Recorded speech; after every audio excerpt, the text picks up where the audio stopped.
So this is going to be a little bit of a negative video. I usually don't make negative videos, or at least not on a regular basis. However, right now I'm going to be talking about the stupidest watches on the market that you can buy.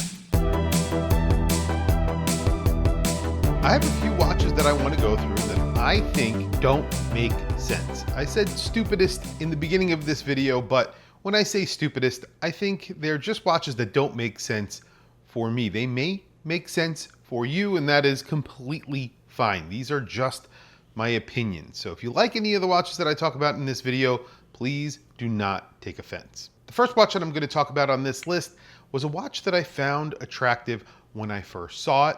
And then as I dug into the details, it confused me and I realized I did not like this watch. This is a D1 Milano. There are a lot of people out there talking about D1 Milano in a lot of different capacities, and I'm not sure why they get so much positive press. However, this watch got a lot of positive press, and I immediately could not understand why. This is their dive watch that is oil filled. Now, the point of oil filling a watch is to make the water resistance better. In fact, there have been tests that prove if you put oil into a watch, it doesn't need a screwed-in crown. It could be just a digital watch and it can go down 1,000 meters.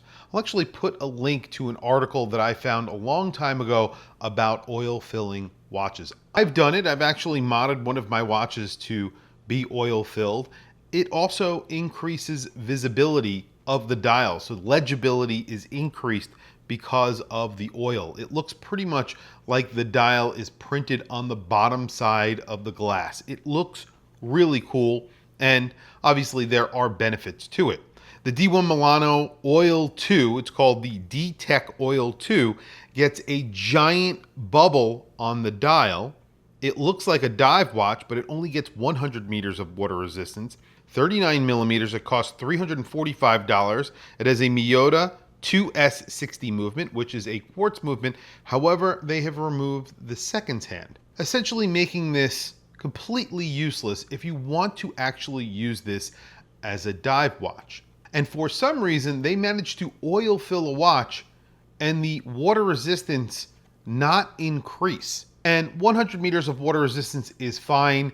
I just think this watch doesn't make sense. There are many other watches that you can get that aren't oil filled that get better water resistance. So really what you're getting here is a giant bubble on the dial that actually interrupts legibility and doesn't make sense whatsoever. Today's video is brought to you by my friends over at Strap Habit. Strap Habit offers a large variety of high quality straps for excellent prices. Even those odd sizes like 19 and 21 millimeter. They offer a lifetime guarantee and everything is shipped from the US, usually within 1 day. Strap Habit is owned and run by a watch enthusiast. Just go to their website, check out their blog, which is written by the owner, and you'll see. Check out Strap Habit's website if you're in the market for a strap or you just want to get a fresh look. I'll put a link down in the description. Speaking about oil-filled watches, I think one of the worst oil-filled watches on the market right now comes from U-Boat. U-Boat make an oil-filled watch that is a fake mechanical watch. This is the U65. It's a 44 millimeter stainless steel watch with a giant sapphire crystal that is domed. It gets a quartz movement, and then it gets this weird structure that is built over the quartz movement to make it look like a mechanical movement. There are fake gears on this structure. The whole thing looks terrible in my opinion. That large dome is there for no reason except for to house that fake mechanism.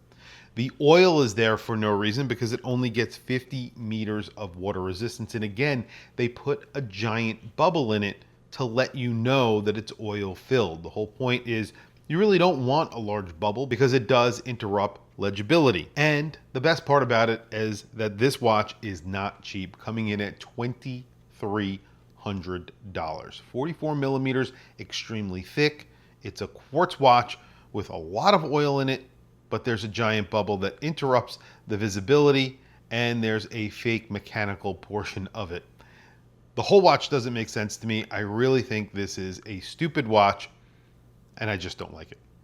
Next is a watch that has never made sense to me. It's from the brand Javril.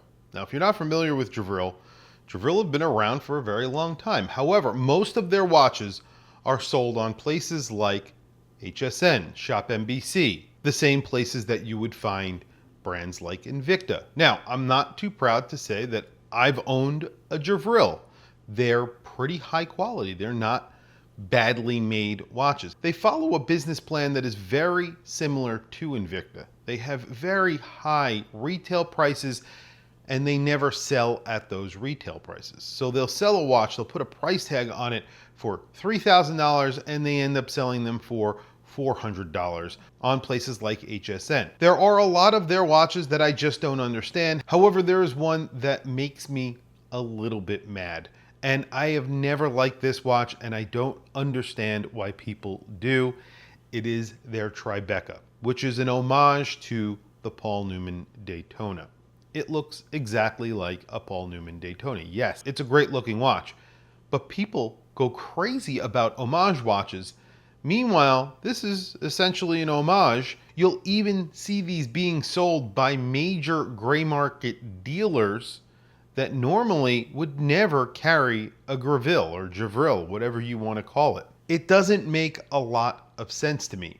These are selling anywhere between $2,000 and $5,000. If you know the reason why, please add a comment down below. There are plenty of other Paul Newman Daytona homages out there that get sold for way less money. Somehow this one has been blessed for some reason and has an extremely high resale value. Make it make sense. I don't understand. The next watch is a watch that is a very well-made watch. I really understand the idea behind it, the design. However, it's just ugly in my opinion.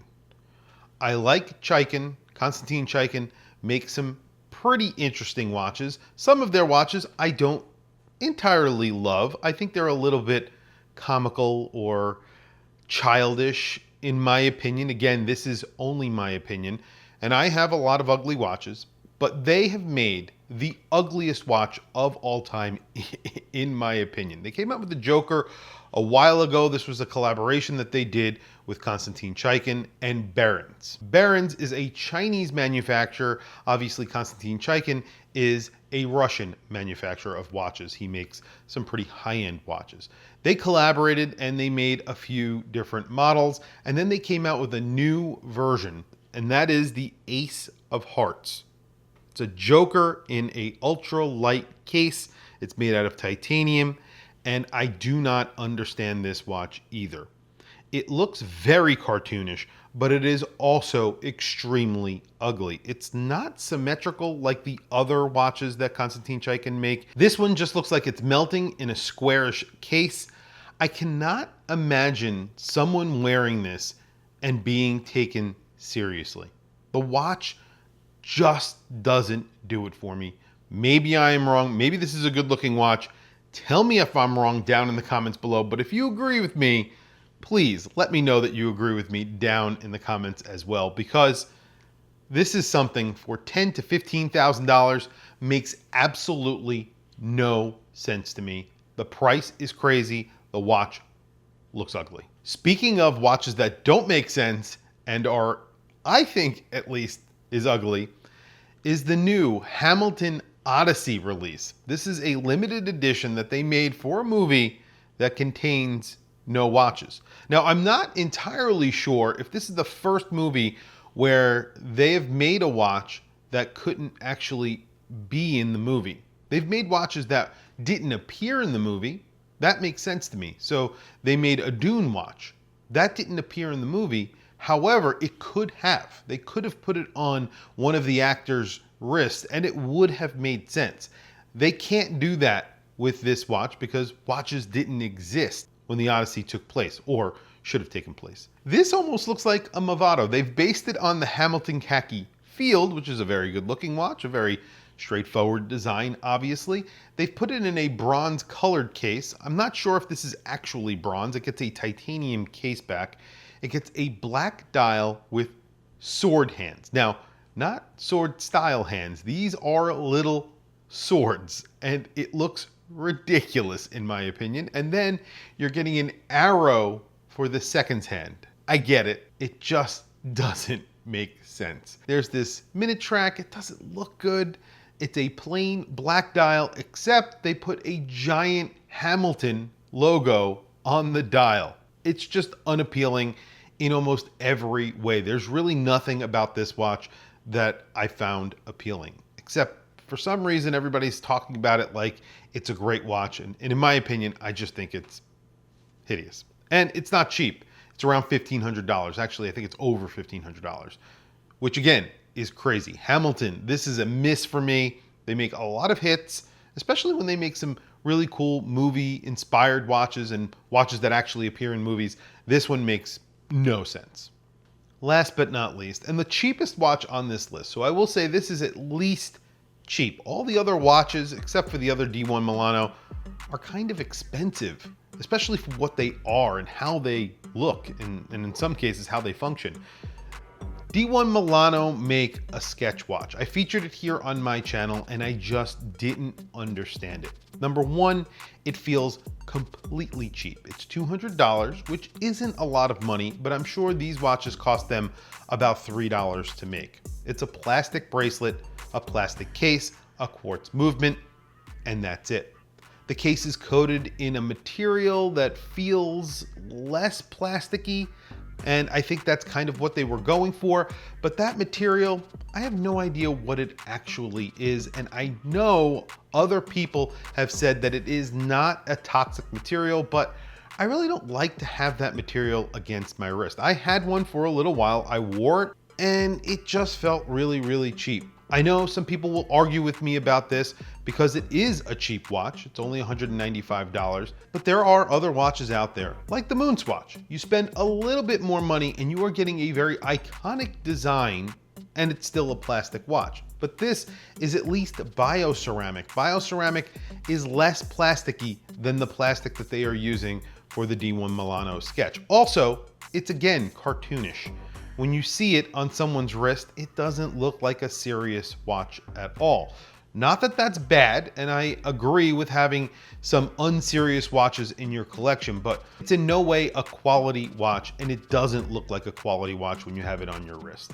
That's the reason why I really don't like it. Tell me if there are watches that were on this list that you disagree with, or if you agree with some of the watches that I mentioned in this list. I'd like to hear from you. If there are watches out there that you guys think are absolutely ridiculous and you want to tell me about them, please put them down in the comments below. Maybe I will use those watches in a future video. Anyway, guys, thank you for logging on. Thank you for watching this video. Please don't forget to like, subscribe, hit that bell icon. It is super helpful for the channel, and I very much appreciate it. Anyway, guys, thank you for logging on. I'll catch you guys in the next video.